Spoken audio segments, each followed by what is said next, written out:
This video is for people who are stepping into a new year with goals on their heart.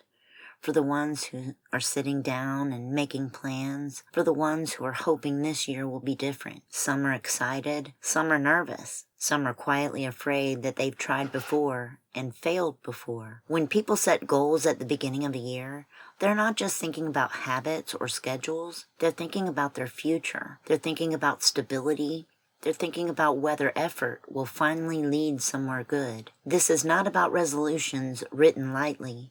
This is about people who want direction and don't want to waste another year. For many people, the start of a new year carries pressure. They feel like this is the moment they need to get things right. They feel like time is moving faster than it used to. Some are setting goals related to health. Some are trying to repair finances. Some are hoping to rebuild discipline in areas where they've struggled. Others are simply trying to survive with a little more peace than last year. What makes this season difficult is that goals come with expectations, and expectations come with fear of failure. People remember the plans they abandoned. They remember the habits they couldn't keep. They remember the promises they made to themselves that quietly faded. So when they say, "This year I want to do better," what they often mean is, "I don't know if I have it in me again." This is why these people need to be prayed for, not for motivation alone, not for success alone, but for wisdom, endurance, humility, and clarity. Scripture speaks directly to people who are planning and hoping. Proverbs 16:3 says, "Commit to the Lord whatever you do, and He will establish your plans." That verse does not promise that every plan will work exactly as imagined. It does promise that when plans are placed under God's authority, they're no longer carried alone. Another passage speaks honestly about human intention. Proverbs 16:9 says, "In their hearts humans plan their course, but the Lord establishes their steps." That matters for people setting goals because it reminds us that direction is more important than control. Progress is more important than perfection. Goals that are rooted in humility are steadier than goals rooted in pressure. When lifting people up who are setting New Year's goals, here are clear areas to focus on. First, pray for clarity. Many people are chasing too many goals at once because they're afraid to choose wrong.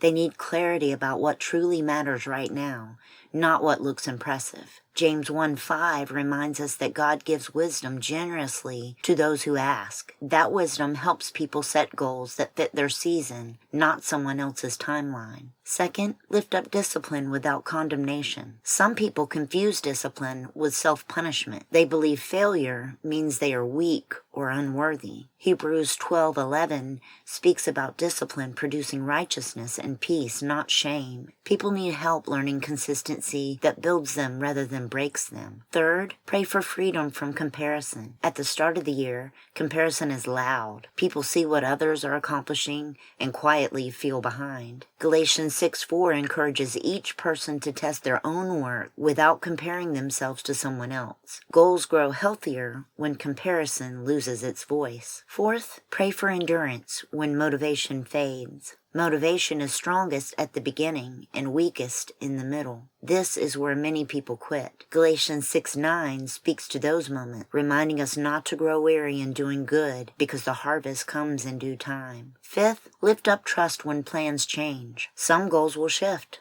Some doors will close. That does not mean the year is wasted. Proverbs 3:5 and 6 reminds people to trust the Lord rather than lean on their own understanding, allowing Him to direct their paths even when plans adjust. Scripture gives us an honest example of someone who planned faithfully while remaining flexible. The Apostle Paul often spoke of his intentions to travel and minister in specific places. Yet in Acts 16, we see plans redirected when doors closed and new ones opened. Paul did not see closed doors as failure. He recognized guidance. This matters for people setting goals today. It shows that obedience is not about rigid control, but about responsiveness. Goals become burdens when people believe changing direction means giving up. Scripture shows that sometimes it means listening. People setting goals at the start of a new year do not need pressure. They need reassurance that faithfulness counts even when progress is slow. Zechariah 4:10 reminds us not to despise small beginnings. Small steps taken consistently are often the ones that last. God works through steady obedience more than dramatic promises. A year shaped by humility is stronger than a year driven by fear. When people commit their plans with open hearts and minds, they leave room for growth, correction, and grace. Thank you for watching.